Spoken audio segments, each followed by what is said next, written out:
Muy buenas noches, bienvenidos, bienvenidas a Conceptos Adecuados de Edificación. Qué placer, de verdad, entrañable poder estar aquí con todos ustedes. Es un privilegio para mí, de verdad, poder compartir este tiempo de estudio Torah cada lunes. Ya por mucho tiempo tenemos esta clase y esperamos que podamos ser de gran bendición para su vida. Hoy estaremos estudiando ya esta secuencia que hemos comenzado la semana pasada acerca del Musar, especialmente un libro llamado El Sendero o El Camino del Recto, un libro extraordinario de Musar, que por muchos años quería hacerlo, pero que ahora fue el tiempo oportuno para poder comunicar estas verdades maravillosas, porque necesitamos dentro del pueblo de Dios, dentro del reino de Dios desde los cielos, la cual nosotros militamos, poder formar en nuestras vidas el carácter correcto, que el Señor pueda grabar en las tablas de nuestro corazón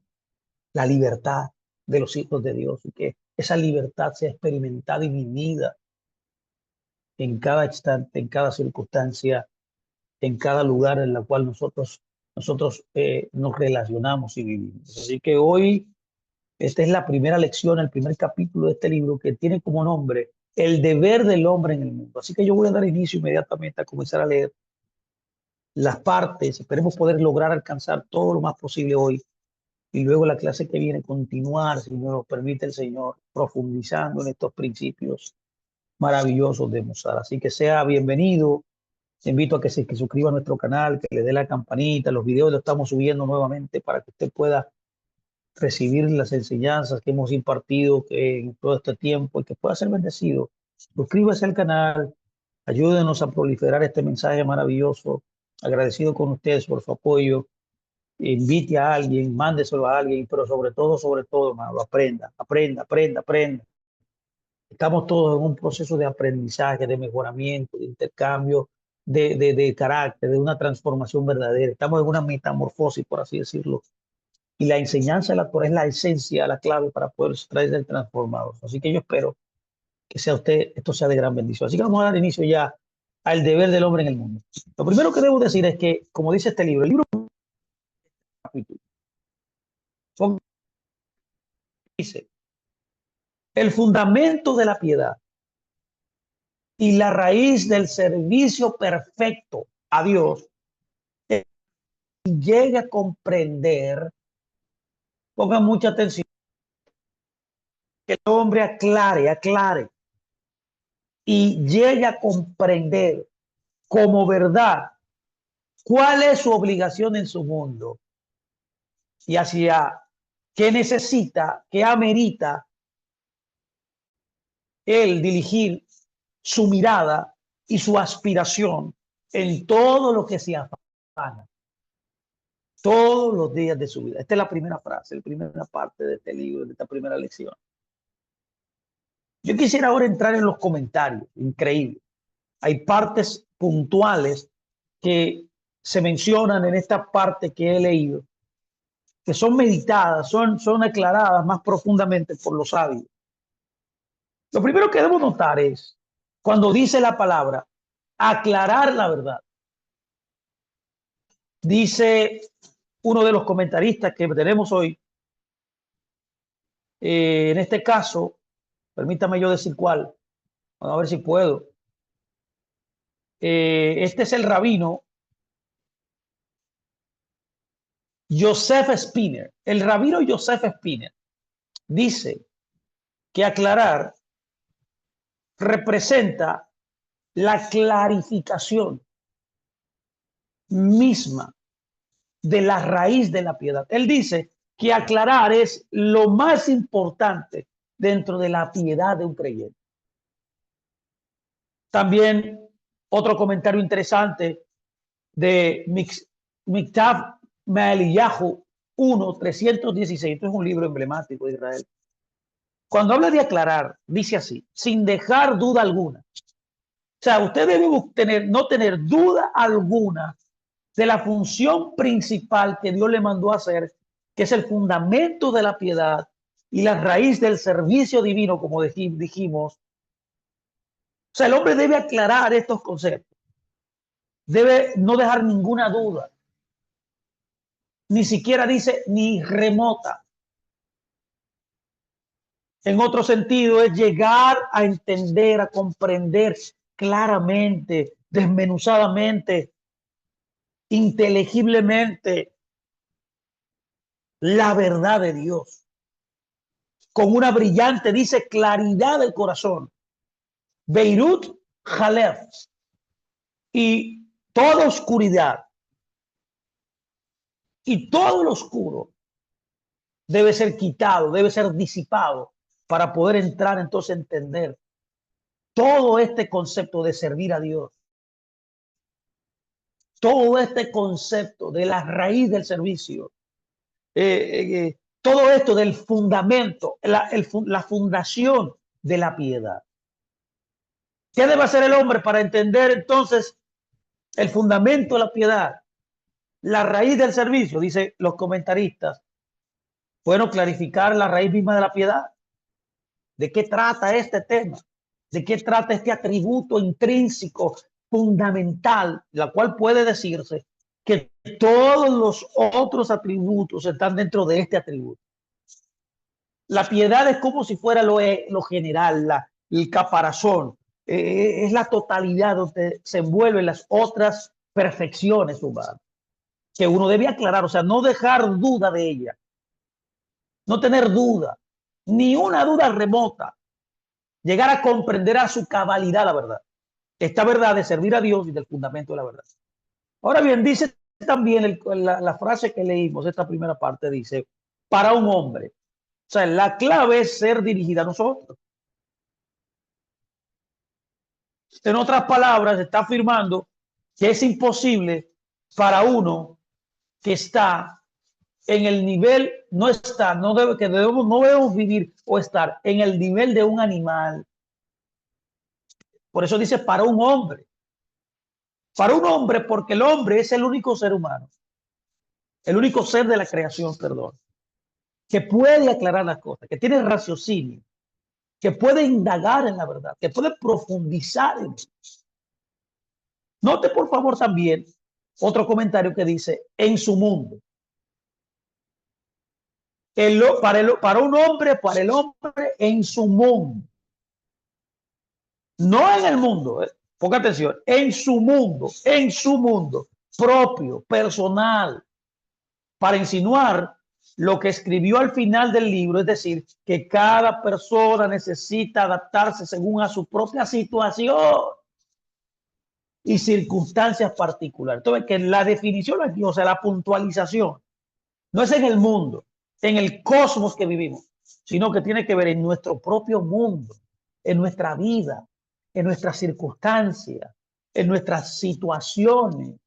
Por ejemplo, como dice un amigo mío, tu propio lugar del mundo, en el espacio que tú has adquirido de parte de Dios. El traductor del libro también tiene un comentario interesante que me gustaría que usted lo oyera. Cuando él habla de clarificar, de aclarar, él menciona aquí, quiere hablar acerca de aclarar, comentar acerca de este concepto. Y él dice así, el primer paso en el largo viaje del camino de los justos comienza cuando una persona comienza a mirar a su alrededor y a preguntarse, ¿qué hace todo esto aquí? ¿Por qué? Cuando se pregunta, estoy aquí, ¿para qué? Eso fue lo que nuestro padre Abraham, cuando descubrió el monoteísmo ético, la verdadera fe, la verdadera fe del reino de Dios, él comenzó fue, porque él no fue, a él Dios no se le reveló, a él Dios no le habló, él contemplando la naturaleza y viendo la realidad de la cual él vivía, él comenzó a entender que lo que existía no pudo haberse hecho solo. Y así, con su intelecto, con su razón, él vio el ordenamiento, él vio el colorido, él vio la organización, él vio la diversidad. Y ahí surgió una duda, surgió un cuestionamiento positivo de descubrir ese maravilloso mundo en el cual él estaba observando, la cual él estaba viendo. ¿Qué hace todo esto aquí? ¿Por qué? ¿Para qué yo estoy aquí? Y por diversas razones, continúa diciendo, la mayoría de la gente nunca piensa mucho en eso. Incluso entre las personas religiosas, muchas tienden a quedar tan atrapadas en los árboles del bosque sobre por qué estamos aquí y hacia dónde debemos dirigir nuestra mirada durante nuestras pocas decenas de años en este mundo, como invitados de Dios. Esta palabra me encanta. Yo estoy totalmente de acuerdo con este comentario. Yo he analizado en los últimos años, gracias a escuchar a los rabinos, ¿no? A los sabios de Israel. Escuchaba a un gran rabino llamado Manny Freeman. Yo soy asiduo a sus charlas. Es un rabino que habla mucho del matrimonio y habla también del propósito de la vida. ¿Por qué Dios nos mandó? Y él hablaba de esto. Me llama la atención que hay una conexión entre el traductor de esta obra maravillosa y el pastor Freeman, que enseña que nosotros somos invitados de Dios. Usted debe tener la idea y el entendimiento que usted fue invitado a este lugar. Es como cuando a alguien lo invitan, por ejemplo, a un juego, por ejemplo, la final que pasó hace poco entre Los Ángeles y Nueva York, una final emblemática por la calidad de equipos y la tradición que tienen esos equipos. Imagínense que usted lo inviten ahí a un juego en el Yankee Stadium, en la fila de adelante. Imagino que esos asientos son carísimos. Oí que llegaron a costar hasta 15,000 a 18,000 dólares. Imagínense que Dios es como si fuera alguien que lo invitó a ese juego y lo puso en la primera fila. Yo estoy creyendo que es igual con nosotros aquí cuando nos trabajamos. Ese ejemplo, guardando la distancia, creo que se conecta mucho a lo que Dios hizo con nosotros. Nosotros somos invitados. Estamos en un plan de invitación. Y eso debe calar en nuestra conciencia todos los días de nuestra vida. Para que nosotros podamos tener la idea clara de disfrutar el viaje, de caminar en el sentido correcto, de ser los invitados de Dios en primera fila. También el Lejet Sijot Muzar del rabino Isaac Sher, comentando este concepto increíble que emana de esta primera frase que acabamos de leer, que decía, y hacia lo que necesita dirigir su mirada y su aspiración en todo.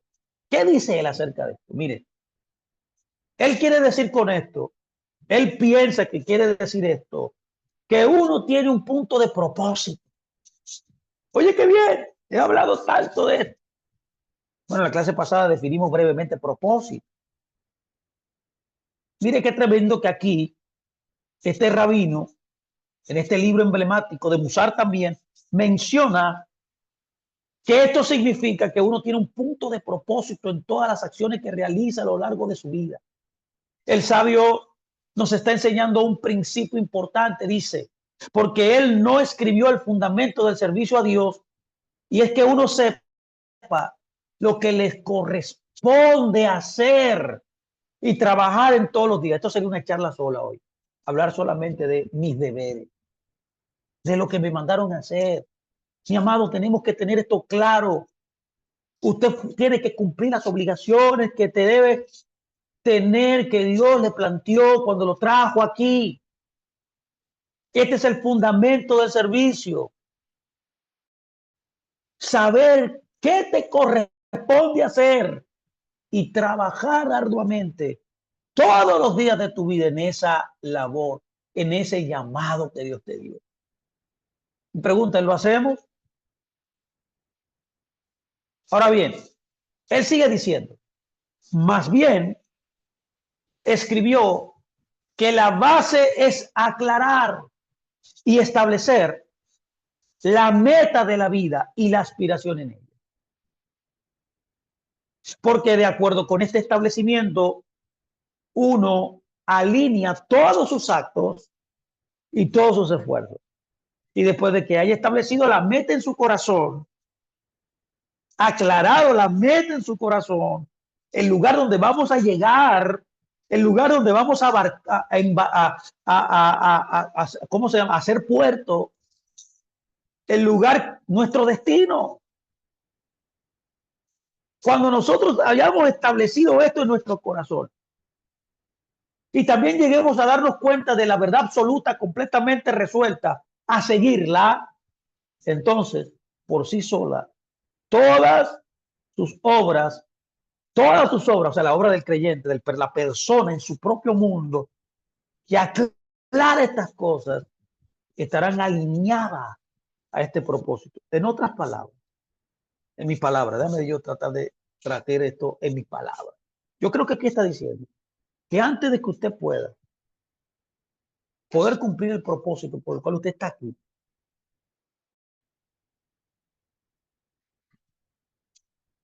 dame un minuto, que la niña mía llegaron, me está quiere saludar. Un abrazo ahí, tiene un abrazo ahí. Y shalom. Vamos, vamos. Un abrazo, discúlpeme que la niña mía estaba, querían, imagínense, niñas pequeñas que estaban saludando. Entonces yo decía que hasta que usted no aclare el propósito por el cual usted está aquí, todas sus acciones estarán como dando como palos a ciegas, palos a ciegas. O sea, cuando usted aclara cuál es la función en la cual usted vino aquí, cuál es el propósito, y usted dirija todos sus esfuerzos a cumplir ese propósito por el cual usted está aquí, tener esa responsabilidad bien clara, no solamente intelectualmente hablando, en su conocimiento, en su aclaración, no tener duda absoluta de nada por la cual usted está aquí. Luego de eso, usted comenzará a hacerlo. Cuando usted entonces comienza a dirigir todos sus esfuerzos en esa dirección, entonces todas sus obras, todos sus resultados también estarán también alineados perfectamente, ecualizados perfectamente a este propósito maravilloso. El Shar Orá. Esto es una obra también tradicional judía. Esto es uno de los libros más emblemáticos. Shari Orá se llama. En el volumen 1, en el segmento llamado Jaín, comenta acerca de este principio también, que es el principio de la obligación del hombre. Mire qué dice. La base sobre la cual descansa todo el servicio a Dios es clarificar, usa la palabra Beirut, de gratitud. Oye, aclarar de gratitud todo el servicio a Dios. O sea, el servicio a Dios, usted debe entender lo que es un regalo, es un privilegio que Dios le concedió, que Dios me concedió. Por eso dice, de acuerdo con la fortaleza de este fundamento, será el nivel correspondiente de servicio a Dios. ¡Wow! ¡Qué hermoso! Bendito sea Él. O sea, el entender, el clarificar con gratitud en mi corazón que el servicio a Dios es mi obligación. ¡Wow! Es la esencia misma de mi responsabilidad en este mundo. Es por eso dice que cuando el hombre contempla que todo lo que tiene es un regalo gratuito del santo bendito sea Él, y le es totalmente imposible devolverlo alguna vez, esto seguramente lo obligará a sentir una gran sumisión, a cumplir todas las misbots y todos los buenos rasgos de carácter, como está escrito en el Salmo 116:12. ¿Cómo puedo pagar a Dios por todos sus favores sobre mí? Por eso vale la pena que una persona trabaje durante varias semanas en sentir gratitud en lo más profundo de su corazón por una sola cosa en particular, y a partir de ahí llegará a sentir gratitud por las muchas cosas que el Señor le ha concedido. Y cuanto más sienta uno la bondad, cuanto uno más sienta la bondad, dice el Sha'ari Orá, impresionante. Cuando uno más sienta la bondad del Creador, más sentirá la obligación de agradecer y de ser agradecido. O sea, el agradecimiento, por así decirlo, es la gasolina que mueve nuestro servicio. Entonces, si no soy agradecido, ¿qué va a pasar? Por eso que hay tanta gente que no sirve entonces. ¿Sería posible que por eso hay tanta gente que no sirve? ¿Será por la gratitud? conforme a este comentario, es la verdad. De manera que dice este comentario, continúa diciendo que aunque esto es bien conocido y familiar, el Mesilá Yesharim, el libro que estamos leyendo, ya escribió en su introducción, que pudimos meditar en la clase pasada, que cuando más familiar es algo, y ahí que está el problema de muchos de nosotros. Cuando las cosas son muy familiares, parece que nosotros no le damos importancia, lo dejamos ahí a un lado, no tenemos esa conciencia bien clara, presente, mi amado, mi amada, para poder tomar nuestra responsabilidad como se amerita. Se olvida, dice. Y igualmente apunta también otro libro emblemático también, en otro libro de Musar llamado Los deberes del corazón. Pero continuamos leyendo más esta primera parte. Vamos a seguir ahora la segunda parte de esta lección, a ver cuáles afirmaciones nos trae. Lo cito. He aquí lo que nuestros sabios de bendita memoria nos han enseñado es que el hombre fue creado únicamente, escuche, esto es lindo, para deleitarse en Dios, oh Dios, y obtener placer en el resplandor de su presencia divina. Porque este es el verdadero deleite. Escuche cuál es el verdadero deleite de la vida y el mayor placer que puede existir en el mundo. El lugar de este placer está, en verdad, en el Olanabá, o sea, en el mundo venidero, porque fue creado expresamente para este propósito. Esta es la segunda parte de esta lección. Qué hermoso es esto. Qué lindo es esto, el verdadero placer, el verdadero deleite que el hombre debe experimentar y que debe buscar en esta vida. Mi amado, es deleitarse en su creador, es el deleite, es el tener placer de poder estar en compañía de la presencia divina. Para eso fue el hombre creado, para deleitarse en su creador, para deleitarse en su presencia. Este es el verdadero deleite. Ahora vamos a ver los comentarios. Permítame traer el primer comentario de esta parte, que dice, el lugar de este placer es, en verdad, en el más allá, o sea, en el mundo, en el Olanabá. O sea, el verdadero placer es el Olanabá. Dice, y añadió el término en verdad para indicar que solo en la otra vida se puede alcanzar este placer completo. Un paréntesis, aquí es importante saber esto. La gente no entiende, y yo espero que usted lo entienda hoy, que la existencia humana, Dios en su eterna sabiduría, bendito sea el Creador, que ha establecido que hay dos mundos en los cuales usted va a pulular, va a vivir. Dos mundos. Uno de ellos se llama el mundo, el Olana C. Eso lo estudiamos la clase pasada. Y el otro mundo se llama el Olana Ba, que es el mundo venidero. El primer mundo es un mundo, el Olana C, el tiempo presente, es un tiempo de examen. Es un tiempo de prueba. Estamos en un viaje a la perfección, por así decirlo, ¿eh? Y en el trayecto de este viaje vamos a disfrutar. ¿Cuál es el disfrute? Hermano, deleitarse en la presencia divina, deleitarse en servir al Creador, vivir para Él, ser agradecido en este mundo, cumplir tus obligaciones.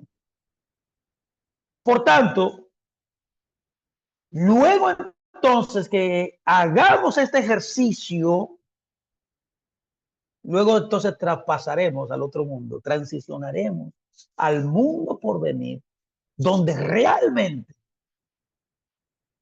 en todo tiempo, para la eternidad, gozaremos de este deleite. Tendremos este placer inmenso de toda la eternidad, poder gozarnos, deleitarnos de nuestro Creador y en su presencia maravillosa. ¡Qué tremendo!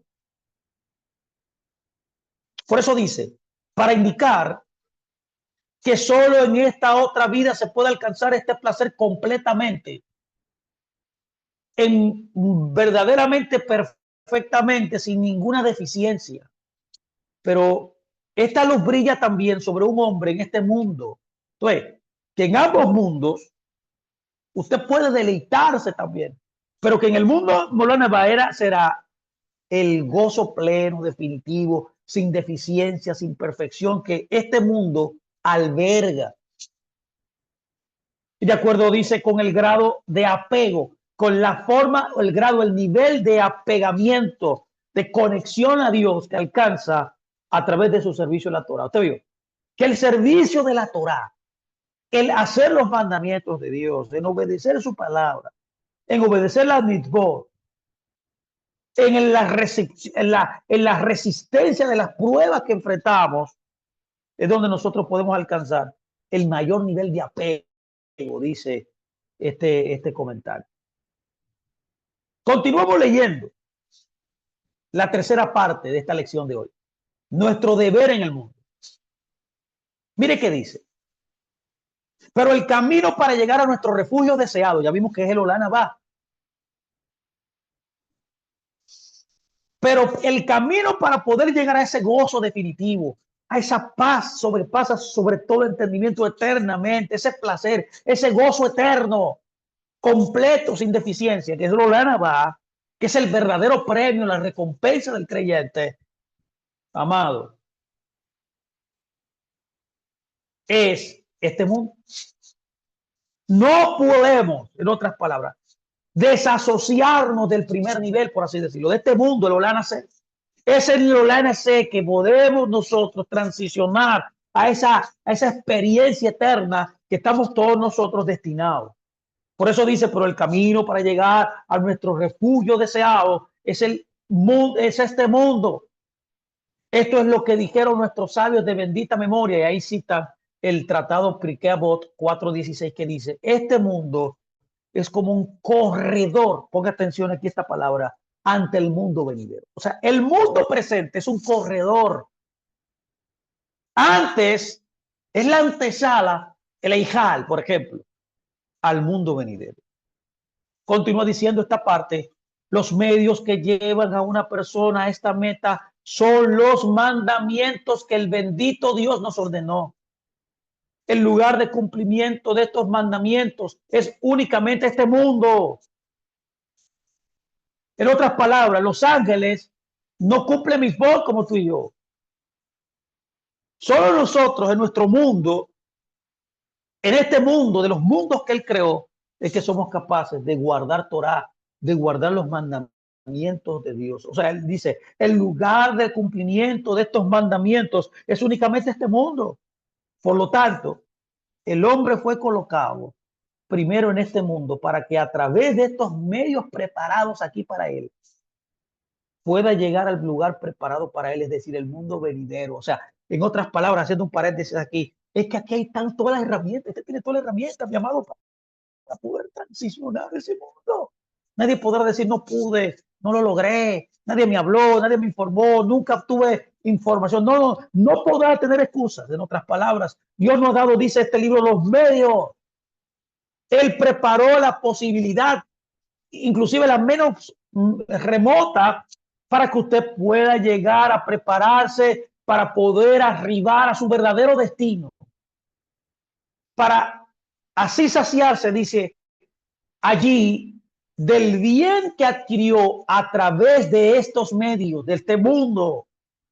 ¡Wow! ¡Qué hermoso es esto! Usted es el mismo responsable de su éxito, de su llegada a ese mundo. Ya le dieron todo lo que necesita para poder hacerlo. Y continúa diciendo, esto es lo que dijeron nuestros sabios de bendita memoria. Hoy para hacerlas y mañana para recibir la recompensa. Esto está escrito en el tratado Erubín 22.1. Oye, qué tremendo. O sea, en esa frase se resume toda esta tercera parte que acabamos de leer de este libro, de esta lección, la número 1 del Mexilay Yesharim.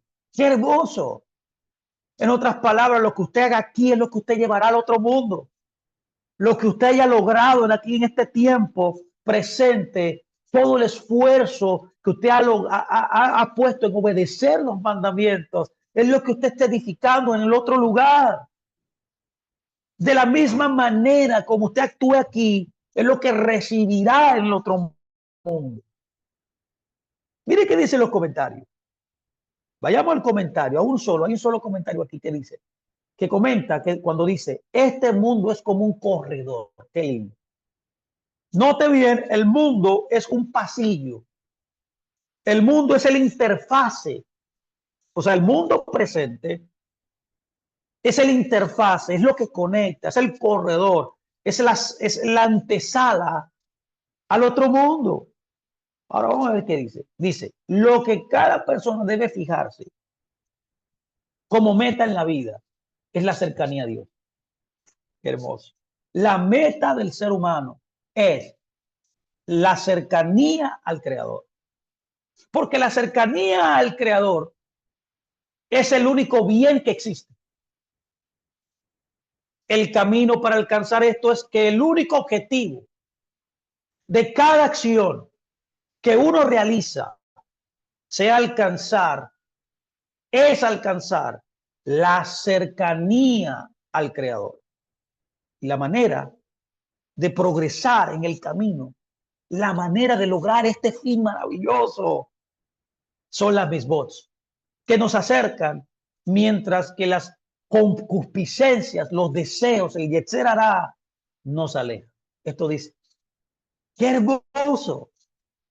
Vayamos ahora a la cuarta parte de este libro, de esta lección, el Mesilá Yesarim, que dice así: cuando profundices en el asunto, verás que la verdadera perfección reside solo en aferrarse a Dios. Qué hermoso, qué pensamiento más hermoso.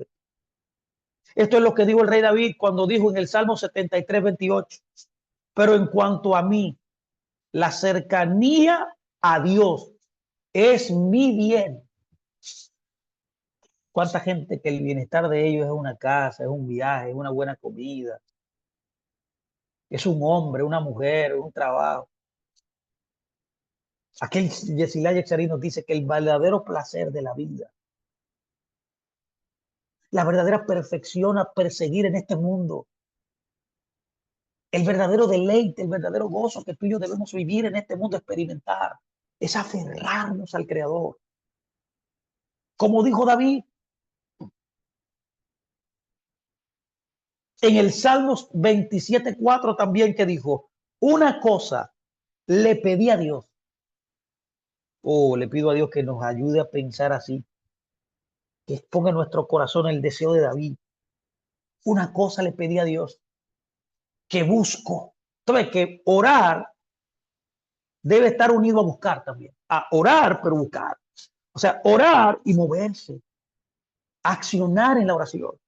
Aquí lo dice este principio. Qué lindo. Una cosa le pedí a Dios, que busco. O sea, este hombre no era un hombre pasivo.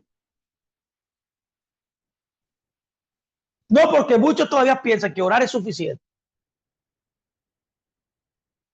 No, que yo oré y tengo muchos años orando y no veo nada. Claro que no, no va a haber nada. Porque necesitas también, como David, buscar lo que estás orando. Ponerte donde el capitán te vea. Estar en el lugar preciso, en el momento oportuno. A veces el orar y tocar puertas también es importante. Por eso David decía en el Salmos 27:4, una cosa le pedí a Dios, que busco para que pueda habitar en la casa de Dios todos los días de mi vida. Y dice, para contemplar las delicias de Dios. Oye, parece que el deleite de David era Dios. Su búsqueda principal de existencia, su gozo entrañable, su felicidad era la búsqueda de Dios. Por eso dice, porque solo esto es el bien, dice esta parte, cuarta parte. Porque solo esto es el bien. Oye, solamente la bondad, el bien es buscar a Dios, aferrarse a Él. Mientras que cualquier otra cosa que la gente considere, que es una consideración personal humana, la Biblia, la Torah, es la consideración de Dios. Por eso dice, mientras que cualquier otra cosa que la gente considere buena, es en realidad vacío y errónea inutilidad. Note los comentarios ahora esta parte número 4. Comenta la parte que dice, la verdadera perfección es solo aferrarse a Dios. Vamos a ver qué quiere decirnos. Dice, la primera lectura parece que todos los mandamientos, incluso el estudio de la Torah, son simplemente un medio para aferrarse a Dios. Te voy a ponga atención. El mismo, en otras palabras, un paréntesis aquí, no es el fin, porque el fin es aferrarse a Dios, conectarse. Inclusive la palabra mitzvot significa conexión en su esencia de raíz. De manera que continúa comentando. Esto no se parece a la opinión de que el estudio de la Torah en sí mismo es el propósito de Dios. Pero parece que hay una contradicción. Como escribe otro libro emblemático, él menciona aquí el Nefesh Haim, que dice, por el mero trabajo y profundización en la Torá, uno se aferra a la voluntad y palabra de Dios. Y sin embargo, antes de comenzar a aprender, debe pensar en temor a Dios para que su estudio de la Torá sea puro y sea santo. Por tanto, el autor trajo el versículo para que habite en la casa de Dios, que se refiere al estudio de la Torá. Toda esta frase que David dice en el Salmo, vivir, o sea, estar en la casa de Dios, habitar en la casa de Dios. Shaham es el verbo de la misma palabra Shejina, la raíz de la palabra Shejina, y también de habitar en la casa de Dios. Se refiere, es una forma de decir Torah, estudio Torah. Estar en la casa de Dios es estudiar Torah, qué hermoso. Pues el apego principal a Dios es a través del estudio de la Torah. O sea, el apego principal a Dios, esto parece una aparente contradicción, lo que está tratando de decir este comentario, pero no lo es. Es que yo no puedo pensar que estudiar el estudio de la Torah sea el fin. Eso es lo que quiere decir. O sea, debo pegarme como principal medio para apegarme a Dios, el estudio de la Torah, lo cual lo constituye el estudio de la Torah, lo que estamos haciendo hoy, no en el fin, sino en el medio. Sigamos. El Yirad Da'at comenta cuando dice, el rey David dijo, pero en cuanto a mí, la cercanía a Dios es mi bien. Comentando lo que dice el rey David. Dice, el rey David era rey. Así, de esa forma, podría haberlo tenido todo. Coche, por favor. Y aún así, ¿qué consideraba bueno? ¡Wow! ¡Qué hermoso es! Y responde el comentario, la cercanía a Dios. Porque solo esto es el bien. ¿Usted entendió? Está hablando del estatus de este rey. David no era cualquiera. David no era cualquier cosa. Estamos hablando aquí del rey más extraordinario que ha existido en la historia de Israel. Y note la palabra, era rey. Nada podía limitarlo. Nada, lo que él quisiera lo podía tener. ¿Por qué? Por su estatus. Y dice el comentarista, a él no le valió nada de eso. ¡Oh, qué hermoso! A él no le importó la posición. Él no quiso buscar esas cosas que son buenas quizás. Y quizás necesarias como en primer orden. Su primer orden. Su anhelo profundo en su alma, en su corazón. Era acercarse a Dios. A través del estudio de la Torá. A través de la obediencia a los mandamientos. O sea, su anhelo, su bien más supremo, le llama así, el bien más grande. No solamente dice así, dice, solo esto es el bien. Solamente buscar a Dios, apegarse a Dios, servirle a Él, obedecer su palabra, es el bien. Y lo dice aquí, y menciona a David por eso, porque David era un rey, no era cualquiera. Él podía tener los placeres que quisiera, las mujeres que quisiera, la comida que quisiera, ir al lugar donde quisiera, tener las riquezas que él quisiera. Pero lo que él quería era el bien verdadero que era Dios. Usted está entendiendo este maravilloso libro. Vamos a la quinta parte. La quinta parte dice, para que una persona alcance este bien, es apropiado que primero se esfuerce vigorosamente en adquirirlo. Yo siempre he dicho esto muchas veces. Si yo pudiera definir la fe, la vida en este mundo, mi amado, es el esfuerzo, es la dedicación. Usted no puede tendrá gozar del verdadero bien que es Dios en su vida si no se esfuerza en perseguirlo, si no se esfuerza entrañablemente, resolutamente de alcanzarlo. La fe verdadera es transpirar, pero no transpirar como nosotros entendemos como el mundo opera. Porque cuando el hombre pecó, se acuerda, la transpiración, o sea, el sudor fue la maldición. ¿Por qué era la maldición? Porque antes, a través de la gracia divina, Adán había accedido a tener todo lo que necesitaba para vivir. Luego entonces que él claudica de esa posición voluntariamente, es donde Dios lo saca en el exilio del jardín y ahí entonces le establece como un decreto existencial que el sudor, o sea, el esfuerzo sería una maldición. Ahora, cuando nosotros volvemos al reino de Dios, ya eso cambia. Que aunque hay que trabajar y esforzarse, ya no es una maldición, porque lo estamos haciendo en el reino de Dios. Y el punto central es esforzarse en tener conexión con el Creador. Note que sigue diciendo la quinta parte.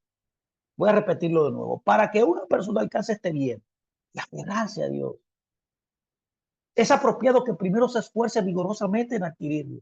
Se amerita un esfuerzo. Es decir, esforzarse por aferrarse al bendito Dios a través del poder de las obras cuya consecuencia es este fin. Estas obras son los mandamientos. Entonces, que las obras que medita, que habla aquí, este libro, son los mandamientos. 613 mandamientos divididos en 22 áreas de la existencia humana, dividido en todo un pueblo de Dios, que cuando todo el pueblo del Creador que comprende de diversidad de operaciones, diversidad de jurisdicciones, diversidad de mandamientos en muchas áreas. Cuando todos en nuestras áreas, en nuestro lugar, en nuestra posición, logramos hacerlo, somos como un solo hombre. Todos juntos, por así decirlo, estamos cumpliendo con los 613 mandamientos. ¿Qué estoy diciendo? Que todos nosotros no podemos lograr los 613 mandamientos, porque hay mandamientos que son en la tierra de Israel nada más. Usted no puede hacer un mandamiento específico para la tierra de Israel fuera de Israel. Se necesita estar en Israel para cumplir esa mitzvah. Igual las mujeres. Las mujeres tienen mandamientos que los hombres no tienen. Y así sucesivamente. ¿Ya me entendió? O sea, cuando todos cumplimos con nuestra obligación en nuestra jurisdicción, lo que nos amerita, lo que le amerita al hombre hacer a cada individuo en su investidura, en su posición, cuando lo hacemos todos, que todos somos Israel, estamos cumpliendo como un solo hombre los mandamientos de Dios. ¿Se acuerda usted cuando la Biblia dice que en el libro de Éxodo, cuando Dios lo saca de Egipto y lo lleva a la montaña para entregarle la Torá y casarse con Israel, darle la constitución nacional? La Biblia dice que estaban todos como un solo hombre parado delante de Dios. Entonces, que siempre este principio de unicidad en la diversidad es parte del pueblo de Dios. Pero mire que sigue diciendo.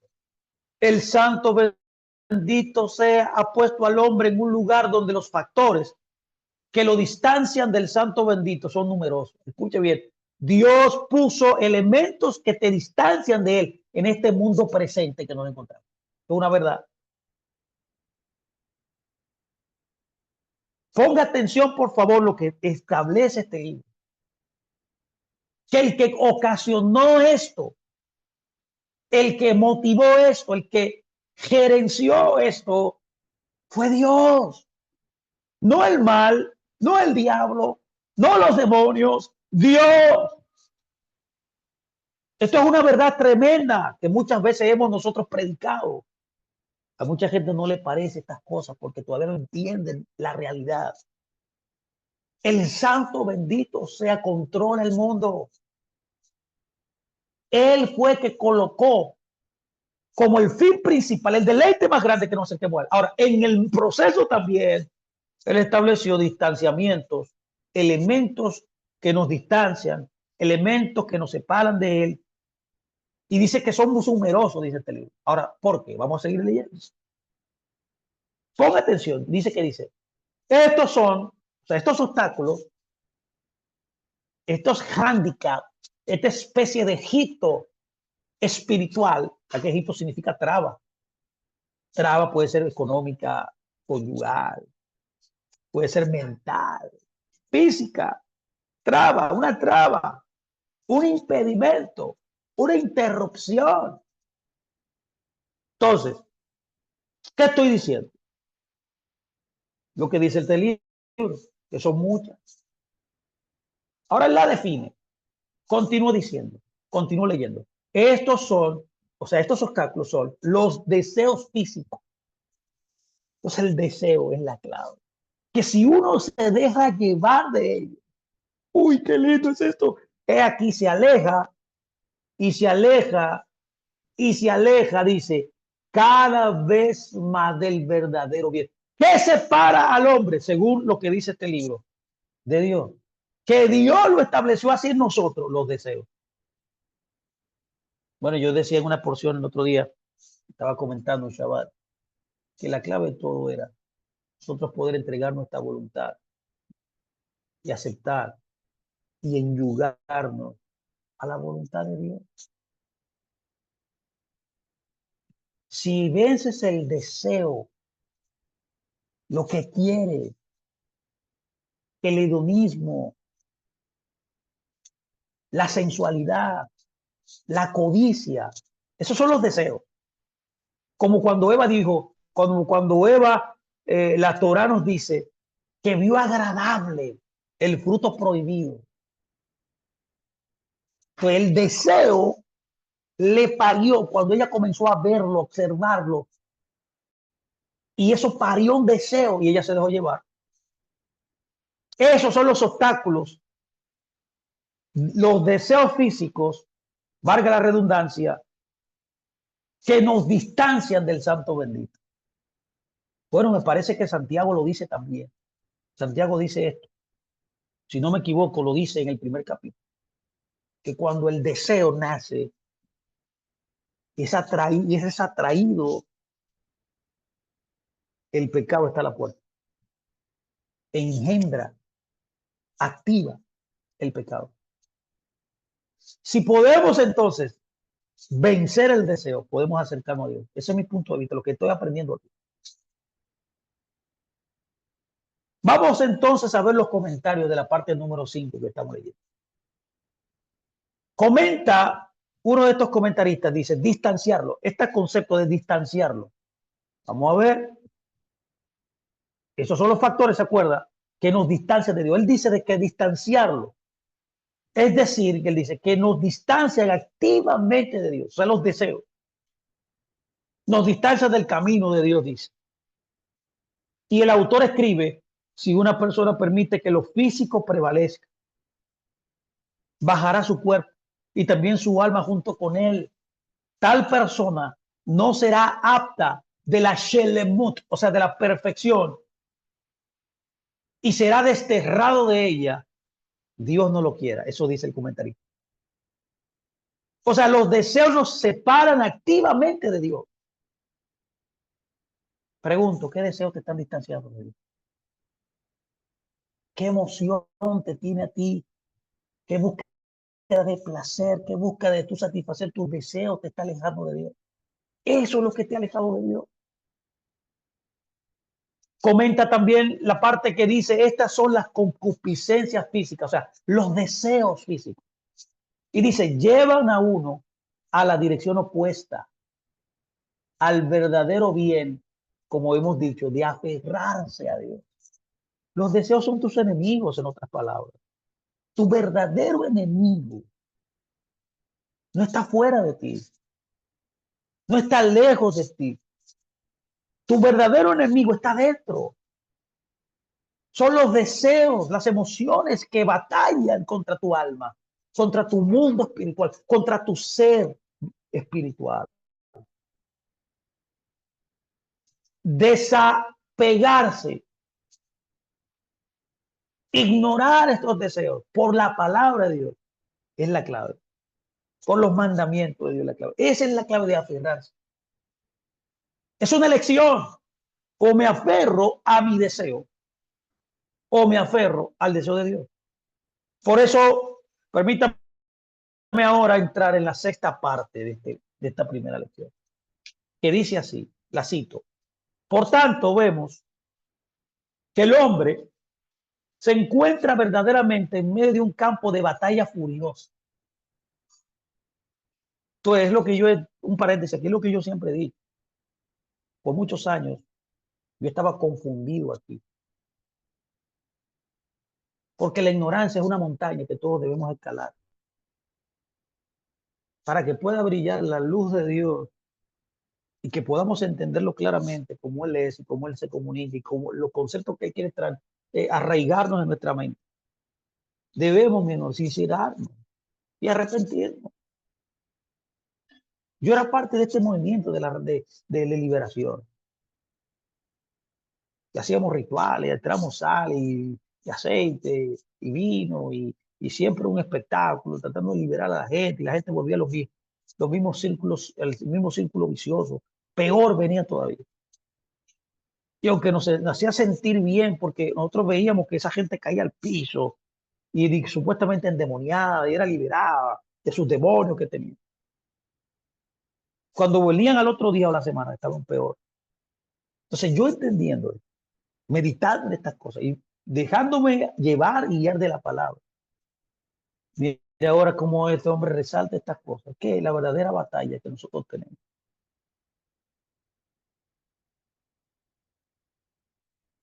Es con nuestros deseos. Esa es la verdadera batalla. El verdadero enemigo de tuyo está en el ego, es el ego humano. Es tu sentido de individualidad. Es tu sentido de no tener conciencia de lo que hemos dicho hasta aquí. ¿Cuál es tu deber en el mundo? ¿Para qué tú estás aquí? Tú estás aquí para aferrarte al Creador, para exhibir tu presencia en todo momento, vivir en su presencia todo el tiempo. ¿Te acuerdas tú cuando Elías dijo, el Dios en cuya presencia yo estoy? Ahora tiene sentido. Oye, no, el Dios en cuya presencia yo estoy. Elías era un hombre que buscaba este fin. ¿Qué nos separa? ¿Cuál es la verdadera batalla espiritual, la guerra espiritual? Porque de verdad tenemos una batalla. Sí, con nuestros deseos. Con nuestros deseos ardientes de hacer lo que nosotros queramos. De hacer lo que nosotros pensamos. De buscar nuestro propio fin, nuestra propia búsqueda de vida, nuestro propio reino. Estamos quizás formando muchos de nosotros nuestro propio reino. Cuando la Biblia enseña que el reino es de Dios, nos trajo aquí de gracia, de invitados, para que nosotros pudiéramos experimentar su gloria, pero nos dio la manera como nosotros debemos hacer esto. Y este es el deber que tenemos en este mundo. El deber es buscarlo, aferrarnos a él a través de los mandamientos.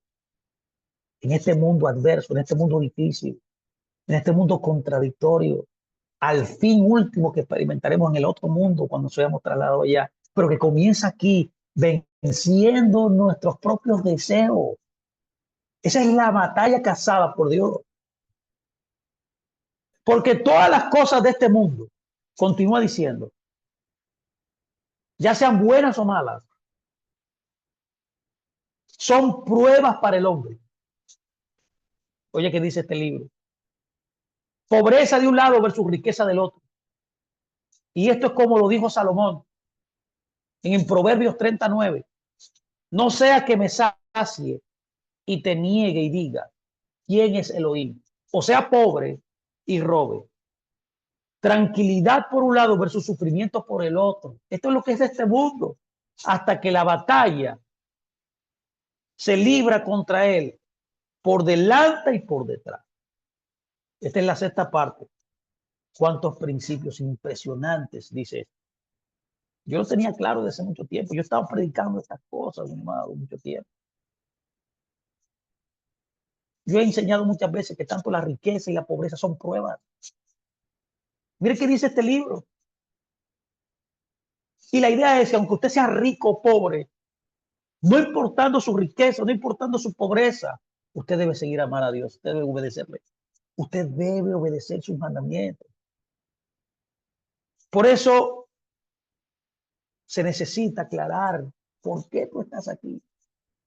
Notemos algunos comentarios. Dice, campo de batalla furioso para todos los asuntos del mundo. O sea, la razón, dice, de la ferocidad de esta batalla es todos los asuntos de este mundo, directo y sirve para este propósito. Es decir, no hay materia, ni siquiera la más pequeña, que no tenga conexión o relación con esta guerra. Oye, por eso es tan intenso. O sea, esa batalla está en el mundo. Es parte intrínseca de la realidad.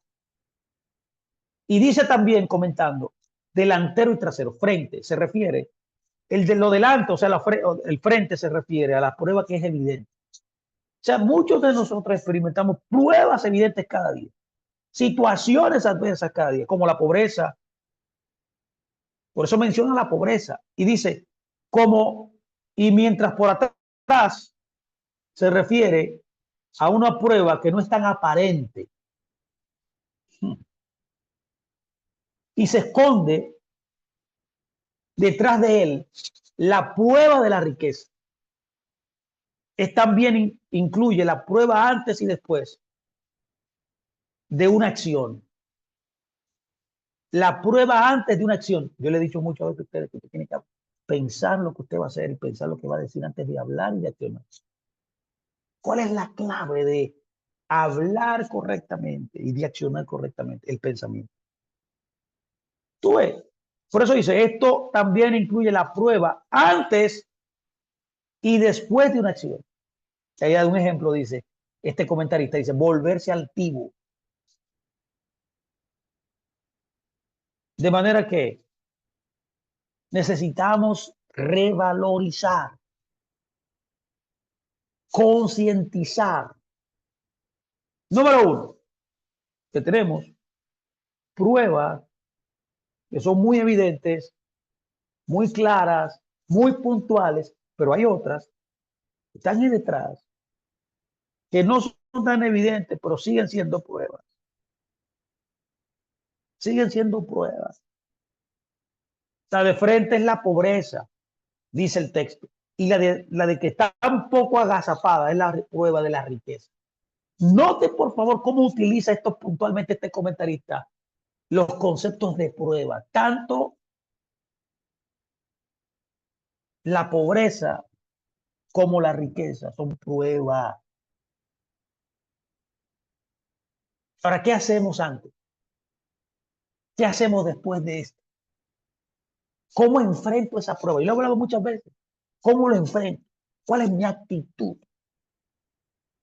Yo siempre le voy a decir que la crisis, las pruebas son nuestras amigas, ya sea evidente o no evidente. Son nuestras amigas. Están depositadas en la realidad, colocadas por Dios para elevarnos, no para destruirnos. Lo que lo destruye es la actitud con la cual usted la sube, la forma en la cual, la acción en la cual usted toma antes y después de ello. Eso es lo que determina el fracaso o el éxito de la prueba. Es lo mismo que por ejemplo, cuando usted está, por ejemplo, bueno, somos estudiantes todavía, pero cuando estamos en el colegio, ¿se acuerda? De la universidad, que nos enfrentábamos en una lección, a un examen. Tú sabes que yo, siendo profesor, nunca estaba presente en un examen. La metodología mía siempre ha sido que ahí no tiene que estar nadie para tú tomar un examen. ¿Sabes qué yo hacía? Yo dejaba solo a mis estudiantes para que ellos llenaran las preguntas. Y eso me acuerdo también una vez que un profesor de contabilidad, cuando yo estaba en la universidad, lo hacía. nos dejaba solos. Y ahí todo el mundo se copiaba. Pero había gente que no. Eso eran honestos. Porque la gente piensa que pasar un examen, por ejemplo, en este caso, copiando, es bueno. Eso no es bueno. Eso no habla bien de ti, no habla de tu carácter. Porque la universidad no solamente se va a aprender, ni en ninguna parte del mundo se va a aprender, en un hogar, en un trabajo, por ejemplo, en una congregación. No se va a aprender solamente. Por ejemplo, en el caso de la universidad, clase, no, en ninguna área. Hay muchos elementos, lo que quiero decir es que hay muchos elementos que incluye el aprendizaje. Usted no va solamente a recibir información. Por eso yo compro un libro y lo leo y ya, y tengo la información. No, ahí te va a aprender a hacer, te va a enseñar también carácter. Debes llegar a una hora, debes comportarte correctamente dentro de la clase. Eh, en el caso de este caso que le estoy dando los exámenes, el profesor lo que estaba viendo era nuestra honestidad. Yo me acuerdo que la primera vez que yo tomé esa clase de contabilidad, yo no entendía al profesor que me daba clase. Yo tuve que retirar esa materia. Y luego me tocó con este profesor que tiene esta metodología. Ese hombre explicaba excelente. Yo aprendí bien todo eso. Recuerdo que era contabilidad 1. Y ahí yo aprendí. Y cuando llegó el final, yo fui el primer estudiante que salió de esa clase. Y yo pasé esa clase con A. Y ahí todo el mundo estaba copiando. Todo el mundo ahí. Él se fue. Vuelvo en una hora, dijo. Y se fue. Y dejó a todos los estudiantes solo ahí. Entonces se imagina a todos los estudiantes copiando, copiándose. Yo no me copié, yo lo hice solo y me fui. Terminé rápido. Y lo dejé ahí, él no había llegado, lo dejé ahí y me fui. Y yo saqué A en esa materia. ¿Qué estaba probando él? Solamente te estaba probando la capacidad intelectual que tú tenías, no. Te estaba probando tu integridad. En ese momento, mucha gente no lo entendía, pero hoy yo creo que sí lo entiende. Ya en la edad que tenemos, ya el tiempo que ha pasado, podemos entender ya con una conciencia más elevada, más grande, que él no estaba probando, era nuestra integridad.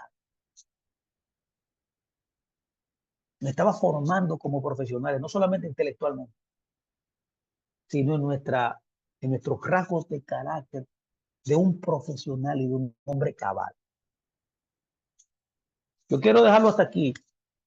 No quiero seguir avanzando porque nos resta mucho todavía, pero yo creo que lo que hemos hablado hoy ha sido maravillosísimo. Ha sido de gran ayuda y edificación. Para mí ha sido de gran bendición.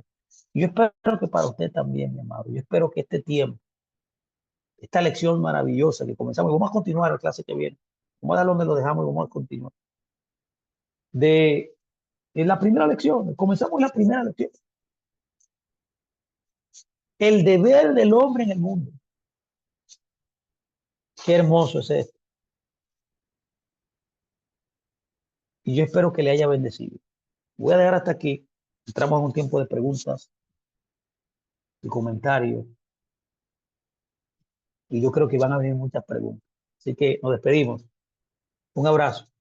Nos encontramos el próximo lunes. Continuamos con nuestra segunda parte del deber del hombre. Shalom, shalom, mis amados.